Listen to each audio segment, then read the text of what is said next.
सभी दर्शकों से मेरा नमस्कार। आयुर्वेदिक अपनाइए, अपना शरीर स्वस्थ बनाइए। आज मैं बताने जा रहा हूँ बुखार के बारे में। ज्वार, इसे जो है ज्वार कहते हैं। बुखार, साधारण ज्वार, किस तरह से बुखार शरीर में प्रवेश करता है, क्या क्या लक्षण बनाता है और इसका क्या समाधान है। अधिक गर्मी या सर्दी और परिश्रम, अधिक गर्मी सर्दी में परिश्रम करने से, ज़्यादा काम करने से भी ये लक्षण बन जाते हैं। ध्यान दीजिए, ज्वार जो है बुखार शरीर में धीरे धीरे प्रवेश करने लग जाता है। ध्यान दीजिएगा। और ये दशा में शरीर का तापमान बढ़ जाता है।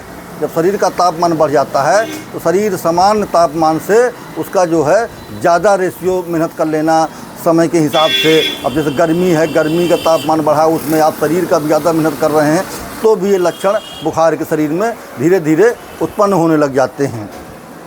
वो अब मुंह द्वारा, ध्यान दीजिएगा, मुंह द्वारा तापमान, जैसे कहीं जा रहे हैं, मुंह सूख रहा है, आप समय से पानी नहीं पी रहे हैं, भूख लगी है, खाना ज़्यादा, भूख को रोक लिया आपने, ज़्यादा भोजन ले लिया तो भी ये दिक्कत पैदा हो जाती है। ध्यान दीजिएगा। और जब जो है ज़्यादा डिग्री से बुखार चढ़ जाती है, ज़्यादा लगता है कि शरीर में बिल्कुल शरीर सुस्तीपना हो गया, शरीर में दिक्कत हो गई, तब आदमी को एहसास होता है कि लग रहा है मुझे बुखार। साधारण बुखार रहती है तो आदमी समझ नहीं पाता, गांव के लोग हैं वो अपने काम में लगे रहते हैं कि होगा ऐसे ही, मौसम के हिसाब से है, और वो अंदर धीरे धीरे बुखार जो है बनी रहती है। और इसकी जो है पहचान क्या है, ध्यान दीजिए।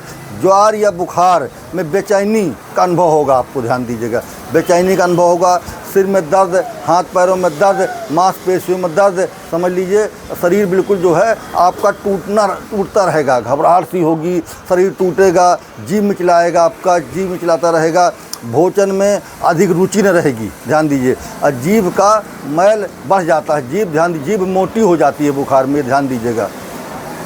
और ठंड लगेगी, कपकपी उठेगी शरीर में, अनुभव ऐसा करेंगे जैसे ठंड लग रही है, अंदर नहाने जाएंगे ठंड सी लगेगी, और शरीर से पसीने अधिक होना, मतलब जब पसीना अगर ज़्यादा आ रहा है तो समझ लीजिए कि हम बुखार के रोगी बन चुके हैं।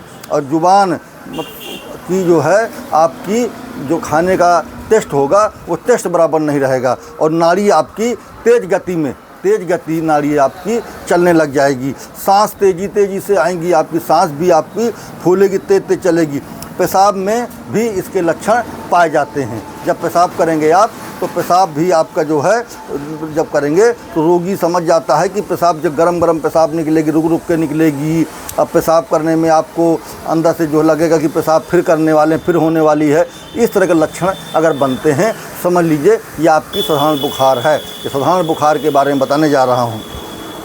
तो इसका आपको क्या करना है? ये साधारण बुखार अगर आपको है तो घबराने की ज़रूरत नहीं है। इसका मैं घरेलू उपाय बताने जा रहा हूँ। अगर इस घरेलू उपाय को आपको करते हैं तो आपको बहुत ही अच्छा लाभ मिलेगा। आपको क्या करना है, आधा चम्मच सौंठ, ध्यान दीजिए, एक चुटकी फिटकिरी का चूर्ण, दोनों को मिला करके अब बतासे में रख करके इसको जो है दिन में 3 बार आपको खाना है। अगर 3 बार इसका बराबर आप सेवन करते हैं तो आप देखेंगे कि आपको बुखार में कितना अच्छा लाभ मिलता है। और अगर आपको लाभ मिलता है, आपको लगता है कि जो वैद्य जी ने हमको जानकारी दी है, ऐसे लक्षण बनते हैं हमारे, ऐसे लक्षण में ऐसा होता है और ऐसा जो है होता है, तो सोच लीजिए कि आपके बहुत अच्छे जो है बुखार जो है आपकी शरीर में इस तरह की है।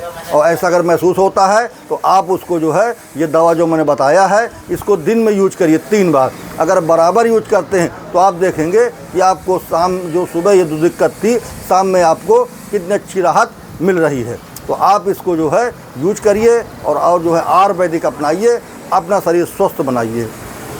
अगर किसी प्रकार की कोई दिक्कत है आपको और आप बांदा से लोकल से हैं और मुझसे मिलना चाहते हैं तो मिल भी सकते हैं। मेरा बांदा से हूँ, यूपी से मैं, कालू कुआं से डिग्री कॉलेज रोड में बिजली खेड़ा में श्री साईं आयुर्वेदिक सेवा केंद्र के नाम से मेरी दुकान है। लल्लू प्रजापति वैद्य जी जारी वाले मेरा नाम है। 9455 073 964 मेरा मोबाइल नंबर है। आप संपर्क कर सकते हैं, सलाह ले सकते हैं, किसी प्रकार की जानकारी ले सकते हैं। सलाह लेने में, जानकारी लेने में, परामर्श करने में किसी प्रकार का कोई चार्ज नहीं है, निःशुल्क है।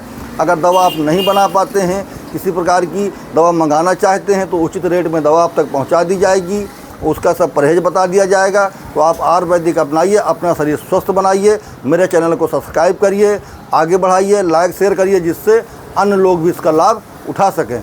तो मेरा दर्शकों से हाथ जोड़ के निवेदन है कि आयुर्वेदिक अपनाइए, अपना शरीर स्वस्थ बनाइए। और आप किसी प्रकार की जानकारी चाहते हैं, किसी प्रकार का वीडियो बनवाना चाहते हैं कि भाई जी इसकी जानकारी हमको नहीं है, इस मर्ज के बारे में वीडियो बना दीजिए, उस मर्ज का वीडियो आप लिख करके भेजिए। अगर मैं उस मर्ज की दवा मेरे पास परीक्षित है, जो प्रैक्टिकल किए हुए हूँ, तो मैं अवश्य वो वीडियो आप तक बना करके पहुँचाऊँगा। ठीक है ना। तो मेरा सभी से निवेदन है कि आयुर्वेदिक अपनाइए, अपना शरीर स्वस्थ बनाइए। सभी दर्शकों से मेरा नमस्कार।